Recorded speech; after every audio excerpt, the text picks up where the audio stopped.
So, hi guys, welcome back to my channel Dream Boys 94 and welcome back to short video.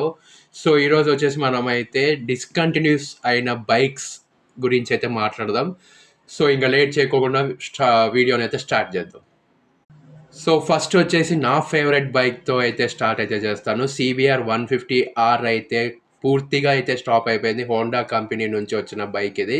So అప్పట్లో ఇది అయితే చాలా అంటే చాలా సేల్స్ అయితే చాలా బాగా జరిగింది. అండ్ చాలామంది అయితే ఎక్కువగా బుక్ చేసుకోవడం అండ్ చాలా మంచి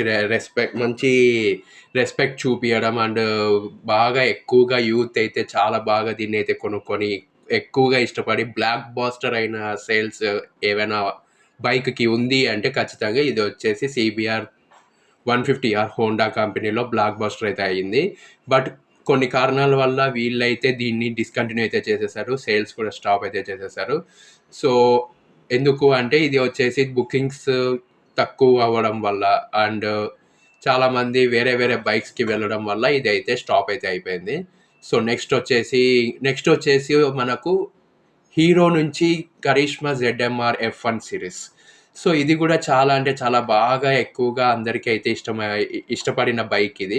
సో ఇది కూడా ఇప్పుడైతే డిస్కంటిన్యూ అయితే అయిపోయింది. ఎవరు తీసుకోకపోవడంతో దాన్ని అయితే డిస్కంటిన్యూ అయితే చేసేసారు. సేల్స్ కూడా ఆపేశారు. ప్రొడక్షన్ కూడా ఫుల్గా స్టాప్ అయిపోయింది.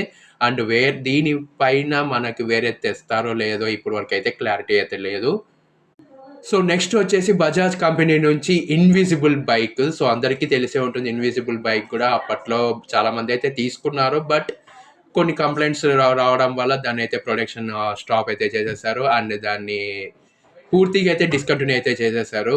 అండ్ కంప్లైంట్స్ వచ్చేసి ఏంటి అంటే స్టైల్ బాగలేదు, మైలేజ్ సరిగా రావడం లేదు అని అయితే కొన్ని కంప్లైంట్స్ రావడం వల్ల వాళ్ళైతే స్టాప్ అయితే చేసేసారు, డిస్కంటిన్యూ అయితే చేసేసారు. సో గైస్ తర్వాత అయితే వచ్చేసి మనకైతే నెక్స్ట్ లిస్ట్లో ఉండేది యమహా YZ-RF R1 సిరీస్ అయితే స్టాప్ కూడా అయిపోయింది. సో స్లోగా సేల్స్ అయితే రావడం అండ్ తక్కువ ఇంటెన్షన్ చూపించడం వల్ల వీళ్ళైతే ఈ బైక్ని అయితే డిస్కంటిన్యూ అయితే చేసేసారు.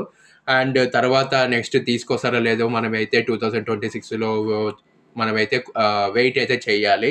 సో నెక్స్ట్ వచ్చేసి మనకైతే సుజుకి కటానా. ఇది కూడా చాలా బాగానే ఉండేది, మళ్ళీ ఎందుకు స్టాప్ చేస్తారో తెలియదు. ఇది కూడా స్లోగా సేల్స్ ఉండడం వల్ల ఎవరు ఇంట్రెస్ట్ అయితే చూపించలేదు. సో దీన్ని కూడా స్టాప్ అయితే చేసేసారు. So Harley Davidson iron 883. So ఇది కూడా స్టాప్ అయితే చేసేసారు. ఇది కొన్ని ప్రాబ్లమ్స్ ఉండడం వల్ల దీన్ని కూడా స్టాప్ అయితే చేసేసారు. సో ఇంకా మీకు తెలుసుకోవాలనుకుంటే సబ్స్క్రైబ్ చేసుకొని లైక్ చేయండి ఈ వీడియోని. సో నేనైతే నెక్స్ట్ వీడియోలో కలుస్తాను.